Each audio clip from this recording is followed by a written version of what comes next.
नमस्कार, मैं रचना शर्मा। चढ़ती कला MTV देख रहे सभी दर्शकों का स्वागत करती हूं। आप देख रहे हैं हरियाणा के समाचार। समाचारों की शुरुआत से पहले एक नजर आज की मुख्य सुर्खियों पर।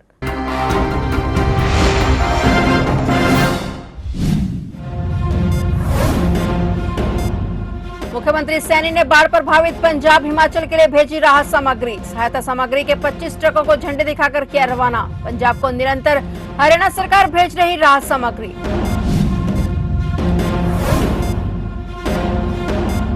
मुख्यमंत्री भगवंत मान से मिले मुख्यमंत्री नायब सिंह सैनी। अस्पताल पहुंचकर मुख्यमंत्री ने जाना पंजाब सीएम का स्वास्थ्य। करीब 20 मिनट तक की कई महत्वपूर्ण विषयों पर चर्चा।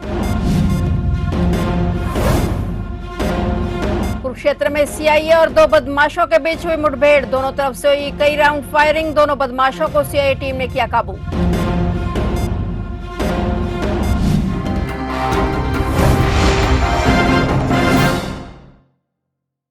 और अब समाचार विस्तार से।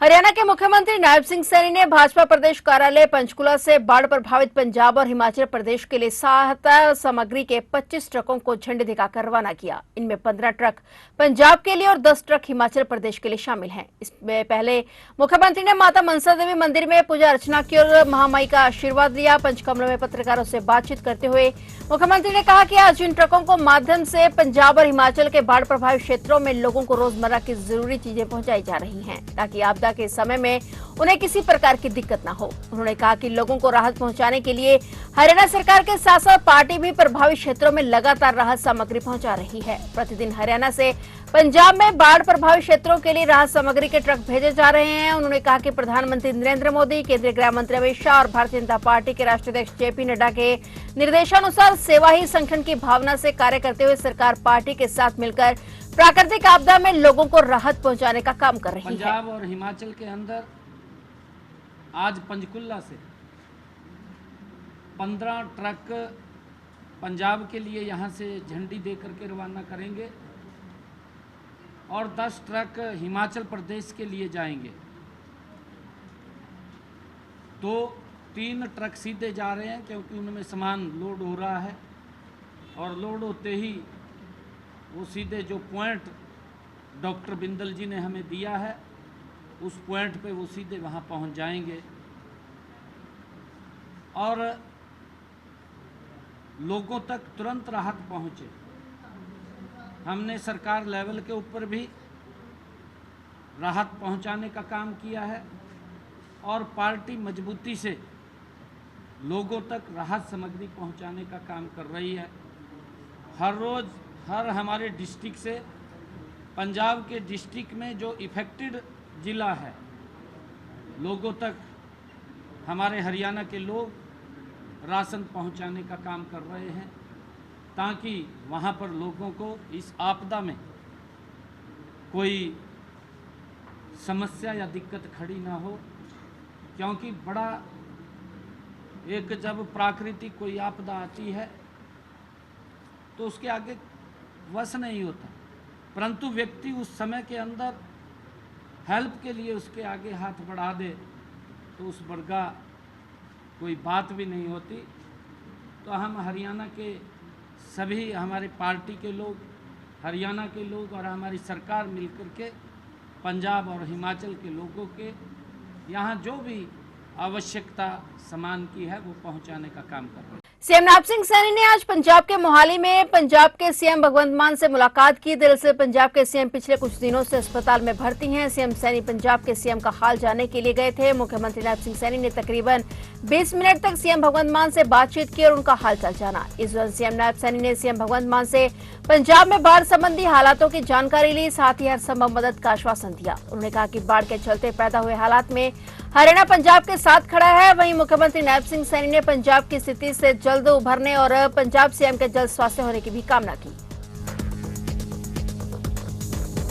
मुख्यमंत्री नायब सिंह सैनी ने हरियाणा में लगातार बाढ़ग्रस्त इलाकों के दौरे पर हैं। इसी कड़ी में सीएम नायब सिंह सैनी ने अंबाला जिले के नगल गांव के निकट जल भराव प्रभावित क्षेत्रों का दौरा किया। मुख्यमंत्री ने चंडीगढ़ से कैथल जाते हुए नगल हसनपुर के पास जल भराव की स्थिति का जायजा लिया और प्रभावित किसानों से बातचीत की। इस अवसर पर सिंचाई विभाग के अधीक्षक अभियंता ने मुख्यमंत्री को अवगत करवाया कि भूमि की ग्रेविटी के कारण बरसाती पानी की निकासी हो रही है और इसके साथ ही अतिरिक्त निकासी के लिए मोटरें भी लगाई जा रही हैं, जिससे पानी की निकासी तेज हो सके। और उन्होंने बताया कि जैसे ही टांगरी नदी का जलस्तर कम होगा, सिंचाई विभाग के पंपों और गेटों को ऊपर उठाकर नग्गल गंदे नाले का पानी बाहर निकाला जाएगा। और इसके पश्चात मुख्यमंत्री जनसुई हेड के नजदीक सेक्ती गांव के पास जलभराव की स्थिति का जायजा लेने के लिए रुके और प्रभावित किसानों और ग्रामीणों से बातचीत की। उन्होंने कहा कि सरकार द्वारा नुकसान की भरपाई के लिए ई क्षतिपूर्ति पोर्टल खोला गया है, जहां किसान अपने नुकसान का पंजीकरण करवा सकते हैं। नियम अनुसार उचित मुआवजा प्रदान किया जाएगा।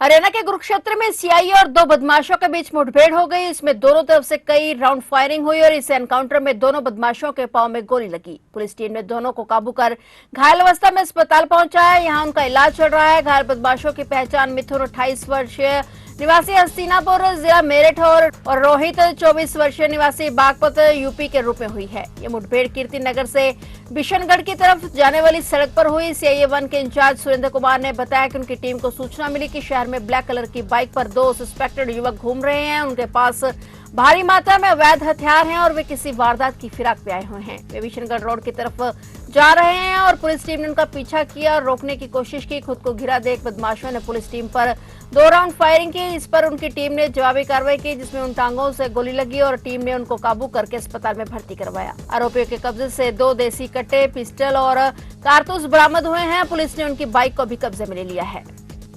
सीआईए 1 की टीम को एक इन्फॉर्मेशन प्राप्त हुई कि 2 लड़के हैं जो विदाउट नंबर की एक मोटरसाइकिल पे हैं ब्लैक कलर की और भारी मात्रा में हथियार लिए हुए हैं और किसी वारदात को अंजाम देने की फिराक में। उसी इन्फॉर्मेशन के बेस पे हमने कुरुक्षेत्र जिला में नाकाबंदी करवाई और हमारी टीम एएसआई प्रवेश के नेतृत्व में वहाँ निकली।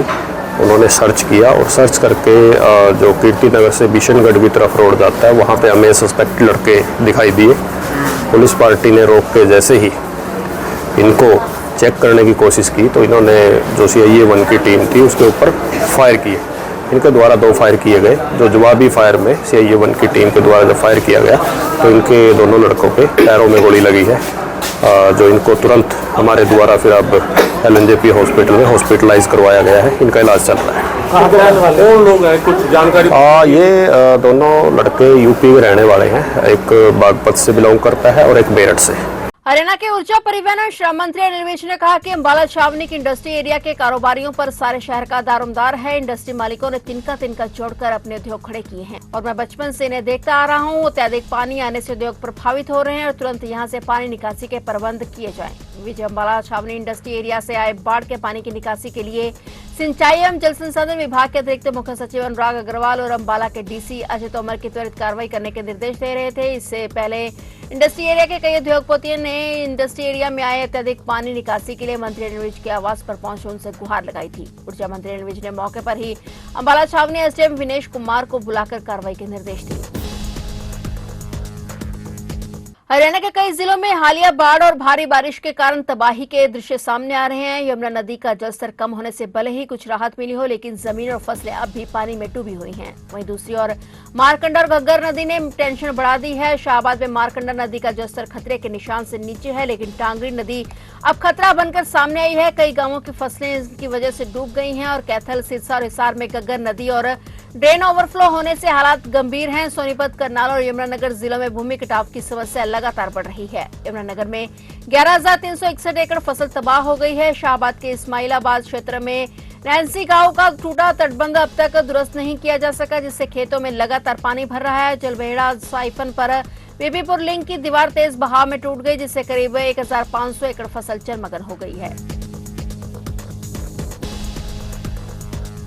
फरीदाबाद के ग्रीनफील्ड कॉलोनी में उस समय हाहाकार मच गया जब लोगों को पास के घर में भयानक आग में परिवार खत्म होने की सूचना मिली। दरअसल आज सोमवार की सुबह करीब 3 बजे मल्टी फ्लोर के एक मकान के ऊपर फ्लोर में एसी में शॉर्ट सर्किट के चलते आग लग गई। आग लगने के कारण पहली मंजिल पर बने मकान नंबर 787 में धुआं घुस गया, जिसके कारण पति पत्नी और उनकी बेटी की मौत हो गई। पुलिस ने सभी मृतकों के शवों को पोस्टमार्टम के लिए बीके अस्पताल भिजवाया और मकान के अंदर सचिन कपूर 50 वर्षीय, उनकी पत्नी रिंकू कपूर 48 वर्षीय, बेटी सुजान 23 वर्षीय और बेटा आर्यन 25 वर्षीय सो रहे थे और अचानक धुएं में उनका दम घुटने लगा और घबराहट में सभी लोग छत की ओर भागे। लेकिन छत के गेट बंद होने के कारण वे वहां से नहीं निकल पाए और वापस कमरे में लौट आए और इसी दौरान सचिन, उनकी पत्नी और बेटी सुजान बेहोश हो गए, जबकि आर्यन किसी तरह हिम्मत करके बालकनी से कूद गया। नीचे गिरने पर उसके हाथ, पैर और शरीर पर गंभीर चोटें आई। पड़ोसियों ने उसे तुरंत अस्पताल में भर्ती कराया। सूचना मिलते ही पुलिस और फायर ब्रिगेड की टीम मौके पर पहुंची और आग पर काबू पाने में जुट गई। पहली मंजिल से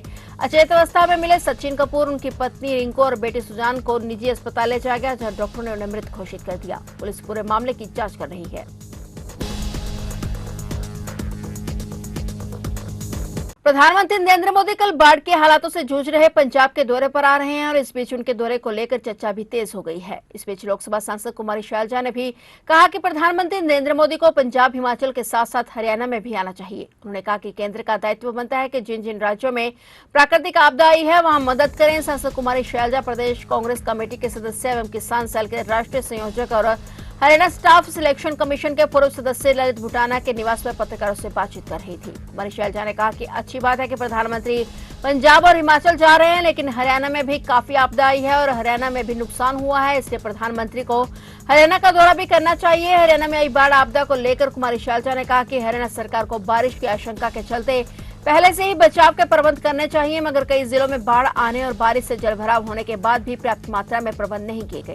अब हमें पूरा विश्वास है कि जो ये नई शुरुआत राहुल जी ने, खारगे जी ने की है, इससे हम नीचे जमीन तक अपनी पार्टी को भी मजबूत करेंगे, अपने पार्टी का संदेश भी देंगे और इसके साथ साथ भाजपा की जो गलत नीतियां हैं उनसे भी लोगों को चौकन्ना। खुश हैं आपके संगठन से? हाँ जी, आप खुश हैं? बिल्कुल बिल्कुल खुश हैं। इसमें ना खुश होने का क्या, जब खुद मतलब मैं खुद ही कहती थी कि नहीं, आपके चाहने वाले बने हैं नहीं बने? देखो, पार्टी में सभी चाहने वाले होते हैं, पार्टी ठीक से चलनी चाहिए। जब सब ठीक चलेंगे तो सारे चाहने वाले हो जाएंगे। अगर बीच में गड़बड़ करने का प्रयास कोई करेगा तो वो गड़बड़ पार्टी को, पूरी पार्टी को नुकसान होता है। 9 तारीख को प्रधानमंत्री नरेंद्र मोदी गुरदासपुर जा रहे हैं बाढ़ पीड़ितों से मुलाकात करने या वहां का जायजा लेने, कैसे देखते हैं आप? देखो, उनको सब जगह जाना चाहिए, हर स्टेट में जाना चाहिए, जहां पर भी आपदा है या जहां नुकसान है।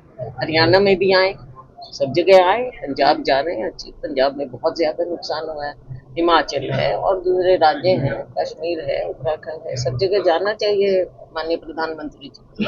आपको क्या लगता है कि राज्य सरकार और केंद्र सरकार इस वक्त सही काम कर रही है? अलग अलग राज्यों की राज्य सरकार है, हिमाचल में अलग है, पंजाब में अलग है।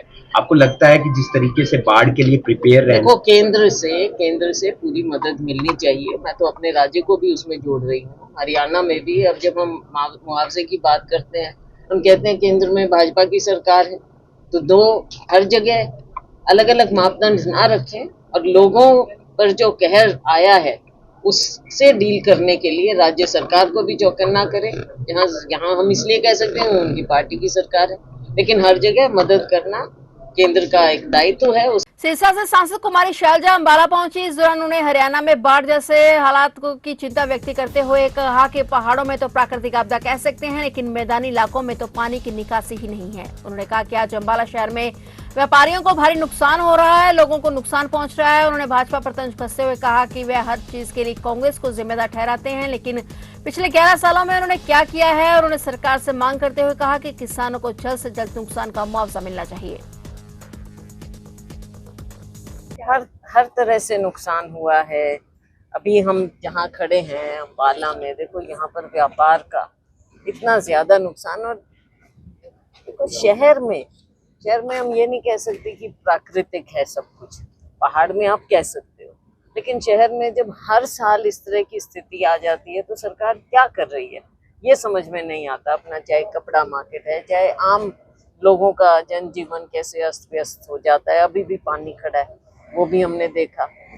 ये ऐसी चीज है जिसको सरकार ने गंभीरता से लिया नहीं है। पिछले इतने साल हो गए, अलग बात है कांग्रेस को हर चीज पे कोसते हैं, लेकिन 11 साल से आप क्या कर रहे हो? आपकी सरकार है, क्यों नहीं पूरे प्रदेश में आप ध्यान देते, अंबाला की ओर ध्यान देते, और जगह चाहे किसान है, मजदूर है, व्यापारी है, दुकानदार है, सब पर इतनी बड़ी मार पड़ती है। हम चाहेंगे कि इसको गंभीरता से लेते हुए शहर में निकासी का भी प्रबंध किया जाए। समय रहते सफाई होनी चाहिए, वो जो कि हमेशा कागजों में दिखा देते हैं, मीटिंग में बता देते हैं, लेकिन जमीन पर उसका असर नजर नहीं आता है। तो सरकार इस चीज को देखे। हमारी डिमांड है कि जो भी नुकसान हुआ है उसकी भरपाई भी हो, क्योंकि व्यापारी के लिए आजकल वैसे भी इतना मुश्किल है माहौल जो है देश में, तो उसको कुछ ना कुछ उसको कॉम्पेंसेशन मिलना चाहिए। पंजाब हिमाचल में आई बाढ़ का असर अंबाला शहर से एशिया की सबसे बड़ी कपड़ा मार्केट पर भी पड़ रहा है। दरअसल इस मार्केट से पंजाब हिमाचल के लोग खरीदारी करने आते हैं और प्राकृतिक आपदा की वजह से इस बार वह नहीं आ पा रहे। इस वजह से त्योहारी सीजन होते हुए भी कपड़ा व्यापारी परेशान दिखाई दे रहे हैं और बाजार भी सूना हो गया है। दुकानदारों का कहना है कि त्योहारों को लेकर उन्होंने तैयारी तो पूरी कर ली है, लेकिन माल को खरीदने वाला कोई नहीं है। जल्द से जल्द समस्या का समाधान होना चाहिए। वहीं उन्होंने प्रशासन से भी यह कहा है कि कपड़ा मार्केट में भी थोड़ी सी बारिश में पानी एकत्रित हो जाता है, तो ऐसे में उस पानी से भी लोगों को निजात मिलना चाहिए। नाम नरेश कुमार छाबड़ा है। पंजाब में और हरियाणा में बाढ़ से काफ़ी नुकसान हुआ है, जिस करके हमारे व्यापार को भी काफ़ी फर्क पड़ा है, क्योंकि ग्राहक तो बाहर का आ नहीं पा रहा, इस करके काफ़ी नुकसान है। हाँ, अम्बाला में भी काफ़ी पानी भरा था कपड़ा मार्केट में, लेकिन कुछ लोगों ने सतर्क होने की वजह से कुछ बचाव कर लिया अपने। अब तो पानी शायद थोड़ा निकल गया है, लेकिन इसमें व्यापार का काफ़ी फर्क पड़ा है, जो ग्राहक आ नहीं पा रहा। कुछ नुकसान तो वैसे बचा ही लिया है लोगों ने, तकरीबन कुछ लोगों का हुआ भी है, कुछ लोगों का हुआ भी है नुकसान। तो वैसे दुकानदारी बंद तो नुकसान ही नुकसान है। हिमाचल में और पंजाब में काफ़ी बाढ़ आने की वजह से यहाँ पे ग्राहकी कम हो गई है, माल हमारा स्टॉक काफ़ी पड़ा हुआ है, लेकिन बिक नहीं पा रहा। तो आप देख रहे थे हरियाणा के समाचार, और नए समाचारों के साथ फिर से हाजिर होंगे। तब तक के लिए देखते रहिए चढ़ती कला टाइम टीवी।